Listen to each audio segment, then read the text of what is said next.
जीवन की सबसे बड़ी विडंबना यह है कि हम बहुत जल्दी बूढ़े हो जाते हैं और बहुत देरी से समझदार होते हैं। जो शुरुआत करने से भी हिचकिचाता है, डरता है, वह पहले ही हार चुका है। आप जहाँ पर भी हैं वहीं से शुरुआत कीजिए। आपके पास जो भी उपलब्ध है उसका उपयोग कीजिए। जो कुछ भी आप कर सकते हैं वह कीजिए। धैर्य रखो और अपने सफ़र पर यकीन बनाए रखो। जहाँ संघर्ष नहीं होता वहाँ ताकत नहीं आती। ठोकर खाने और गिर जाने में फर्क होता है। ईश्वर से प्रार्थना अवश्य कीजिए, किंतु पतवार चलाना ना छोड़िए। धीरे चलने में घबराने की जरूरत नहीं है। घबराने की जरूरत तब है जब आप एक ही स्थान पर खड़े रहते हैं। जड़ें मजबूत हों तो तूफानी हवाओं से डरने की जरूरत नहीं होती। पेड़ के तने पर बैठा पक्षी कभी शाख के टूटने से नहीं डरता, क्योंकि उसका भरोसा उस शाख पर नहीं बल्कि अपने पंखों पर होता है। परिस्थितियां कैसी ही क्यों न हो, अपनी भावनाओं को अपनी योग्यता पर हावी न होने दें। छोटे छोटे अनेक प्रहारों से बड़ा पेड़ भी काट दिया जाता है। एक नदी पत्थर को इसलिए नहीं काट पाती कि वह ताकतवर है, बल्कि इसलिए कि वह दृढ़ है।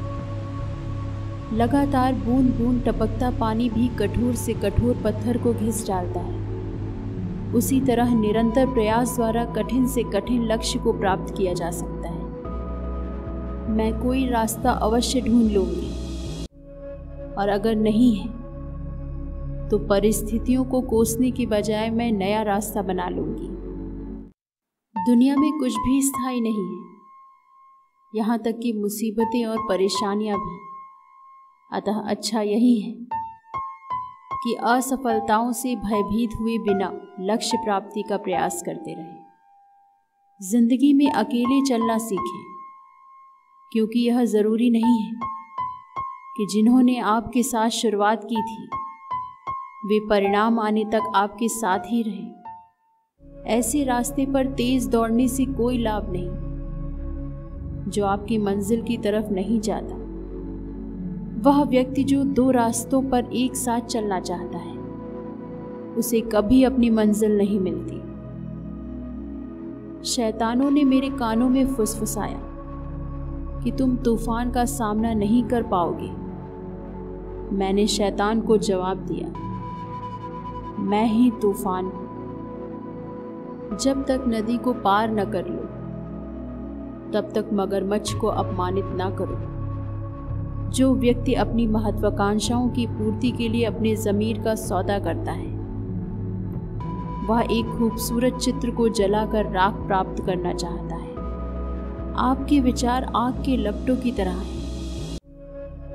क्षुद्र विचारों से थोड़ी ऊष्मा निकलती है और महान विचारों से विशाल अग्नि स्रोत बनते हैं। गलत तो गलत ही, फिर चाहे सभी लोग ही क्यों ना उसी तरह से कर रहे हों, और सही तो सही ही है, फिर चाहे यह कोई भी ना कर रहा हो।